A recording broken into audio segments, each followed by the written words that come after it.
السلام عليكم ورحمة الله وبركاته أصحابتي كحرة فاتوش جلال سو دواada walaashin fatuush channelka aad daawanaysiin waa fatuush channel soo dhawaada channelka subscribe saar baad waxa inii hayaa aan rabaa inaan inii dul maro yaa cimrigaaga cimri lagu gudab hadaa maqli jirtay waa sheekadan oo kale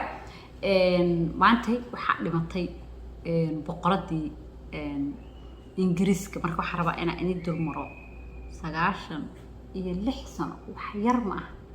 ساسد أفيرار وحل أدون وحترى وكاسة 96 سنة هذا نوندي إنا وحلا جحاية لو موجود هو داد سيدو ويريها دونك يكتوس ساليا السلام عليكم أصحابتكم سو دواده فاتوش فاميلي أونلاين ستور هالكاسو أتكيه الكرتين داهية دي وقدم بيي ديسايما دي وقدم بيي داهية السمر إيو وينتر أحسد وقلا وحانكو هاينا روغاق آد وقهيلي دونتيد 50 ستيتك وان سمايا شيبين سيدو كلا هدا دقنتا توين سيرسكينا واحدة ودا ديليفري ايان سماينا شرحات دي عرابتي والغو كيني آدو قروح بدن هدي آد انترسكريني سينا سو حرير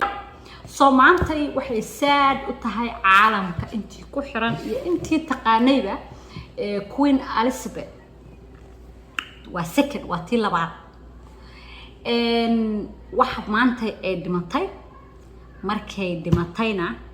ayadoo jirtay 96 sano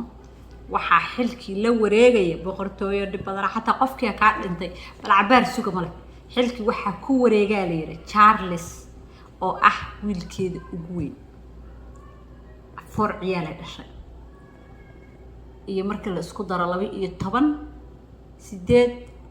12 grandchildren keeda iyo 12 great grandchildren waa adoo wada ilmaha ayay u tahay ilmaha abooto u tahay kaas camal waa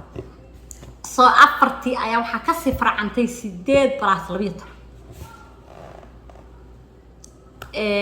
waxay jirtay 96 sano waxay dhalatay baa la yiri 1926 bay dhalatay 1926 adaa maqli jirtay حال دي جري عمرجاga عمر هالوجو درا واسداس بقرتويدا waxa loo doortay baa la yiri 20 loo dheeri waqti yaani ay qaadatay waqtigi ay ku wareegtay waa 26 sano jirtay 27 sano yaani sanadka oo dhamaanay 27 sano ayay la wareegtay inay noqoto boqorad ilaahay boqorad 27 year 27 sano jir ayadoo ah waxaa lagu leeyahay markii ay la wareegaysay waxay joogtay maxaa la jiray Kenya bay joogtay iyadoo u matalaysa aabaheeda markaas boqor ahaa iyadoo de boqortooyada matalaysa oo yar ay waxay joogtay Kenya xagaas oo loogu sheegay in uu aabaheed dhintay si kadis ah dhac isla markii way noqotay saas bay iyadoo yar walaatan iyo 7 sano jirta ay kula wareegtay xilkii aabaheed ka dhintay wadageeda waxa ay isguursadeen 1947 baa waxay isqabeen 74 sano ee adduunyada yaraan badan kii one day ku noolaa iyo kii 100 sano ku noolaa waa same out cibaadad baa la isku dhaafay 74 sano bay isqabeen 1947 isguursadeen 74 sano isqoyn wuxuu asaguna dhintay 2021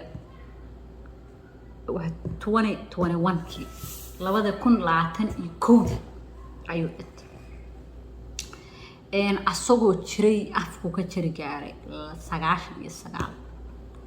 boqolkii 1 baa kaga dhimanaa cid waxay cunaan secretkaas waa in laga soo helaa indoo is waxba tireen 2021 kii ayuu odagii ka dhintay asagoo boqolkii halkaas xabba kaga dhimantay waxa lagu leeyahay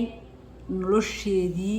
waxay reform garaysay ama bedeshay ama soo mar sharciyo badan oo ku saabsan wadankaas Yurub waxay u soo taagnay markay ka wareegayeen doorashadeed yani waqtigii doorashadeeda ee xilka haysay because ciidan waxay ahaan jireen empire so waxay u gudbeen waxa la yiraahdo commonwealth wax la dhaho still empire iyo commonwealth way iska daba dhaweeyeen empire ayakaa boqortooyo ay ahaayeen haddana maxay u waxaysmeen more way sii xoojiyeen waxay samaysteen wadamo soo galay oo the commonwealthgaas waa reera mutual interest aleera ayagoo loo bedelay xiriirka in lagu soo biiri karo boqortooyadooda yacni commonwealthgaas ayaka still qayb kamida waaya commonwealthgaas ayagu qayb kamida boqortooyada awaay laakiin ayagoo yani sharciga waxaa loo bedelay maadaama dee adduunka waa hore waa laga soo tagay empire iyo anaa boqora iyo waxaas waa laga soo tagay boqortooyadu way jirtaa laakiin waxaa ku hareeraysan dad ay xukumaan oo canshuuraha sida hadda Canada oo kale iyo Europe oo dhan ay canshuurta iyo lacagta laga qaado ayakana qayb aada oo waxa boqortooyadu way ka tirsantahay laakiin wax sharciyo oo la sameyn karo ayaka la antooda ma jirto hadda ka soo qaad UK oo kale ninka haysto oo madaxda u ah go'aan ay ayadu ogeyn ma u sameyn karo waxba kama sameyn karo ayada u tirsan hadda ma u tirsan wiilkeedii baa hadda u taliya sidoo kale waxay soo joogtay markay UK ay ka baxaysay ay ka go'aysay Europe ay ka go'aysay marka yaa way u shaqaysay wadankaas ayadoo yariisay qabatay ilaa iyo intaas ay waxa la yiri waxay ku dhaqaysay maxaa la dhihi jiray inay wadankeeda jeceshahay inay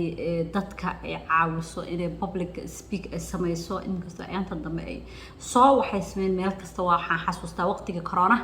meel waxa la yiri dadka waa laga fogeyn jiray waa la cariri jiray waa la waxaas dhan waa isku soo gabagaboobay meel dadka dhan waa laga ilaalin jiray in corona aragto haddana corona uma dhimanteedii iskaga imaatay teedii baa iskaga imaatay Thursday ayaa waxa la yiri ogaadeen familkooda inaysan caafimaadkeedu fiicnayn kadib ayay kulligood isku soo aruureen oo isu soo aruursadeen meeshaas soo xariiray gurigeedii ugu dhimatay si nabad ah yacni staal iyo rafaad iyo faras ma gelin laakiin ayaantan dhan wiyaga waxay ku jirtay supervision wax la dhaho oo ah in la caafimaadkeeda lala soconayo soo waqtigeedii intaas uu ku soo ekaaday waxa waaye intaas waxay haysay along waxa waaye almost waxay haysay 70 sano 70 years ayay haysay 70 sano ayay xil haysay waxaa lagu leeyahay waa the longest serving qofkii ugu badnaa history ay ku jibisay oo ah queen ama king noqda queen boqorad noqda waa the longest 70 sano wiilkeeduna ma qosii hayn karaa laakiin waa weyn asaga ayraana 70 kale inuu hayn doono laakiin waa curadkeedii kaas hadda qabanaya afartaas ilmooda dhashay 3 wiil iyo 1 gabar 7 maanta u fiirinay waxa raday waxaan fiirinay madaxweynaha America waxa la leeyahay 13 madaxweyne oo Amerikaan ah la kulan 13 madaxweyne oo loo tiri kan kuma jiraya 13 madaxweyne ayaa la kulan haba la kulantee fiiri intii sanadka Biden hadda America madaxweyne ka ah ayada markii xilka loo dhiibay wuxuu jiray 9 sano camal gabar imagine intii xil haysa fiiri madaxweynaha America 9 jir ahaa because 70 sano markii jirtay haysay asaguna 79 jir soo ka tir so just he was a 9 year Trump baa ku fiirinay da'diisa Trump 6 sano jir ayada markay dhaleynaysa maaya markay ku fariisanaysay kursigeeda boqornimo Allah boqoray markay adduunyaha haday wax tarayso kulay gooskeeda ku soo dhamaysay laakiin waxa lagu tusaa quraanku jirtay adduunkan inuu yahay asaga dhan waxa la yiri kanaaco baalkeed ma leh kanaaco baalkeed wax yaris ma wala arki karaa walaana inuu anakana wuxuu leeyahay wax weyn oo adduun ah oo bismillah maanta dalbad dal ana soo dhameyn kar ka sidaas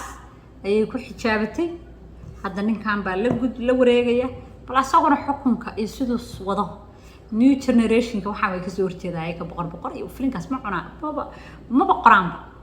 way ka soo horjeedaan hadda wiilkii iyadu ahayd hadda intuu usoo guuray naagtimadooda inta guursaday intuu usoo guuray intuu deganaa hadda intuu ka tegay dhimashadeeda marka waa iska sii dhammaan doontaa hawshii waxa waaye intaasay way sii haynayaan soo laakiin waxay sheegeen inay hadda UK la shaaciyay inay la shaqayn doonaan ninka cusub yacni Charles in ay la shaqayn doonaan sidii ay ugu ahaayeen kuwa daacada queenka boqorada inay the king-kana boqorka cusubna ilaahay baa boqor ay ugu noqon doonaan daacad ka aad baad u mahadsantiin asxaabta caalamkii newskii waxa ka socda baad iga barateen in la wadaago saasban storygaasna in kula wadaagay subscribe saara channelkeena share na assalamu alaykum warahmatullahi wabarakatuh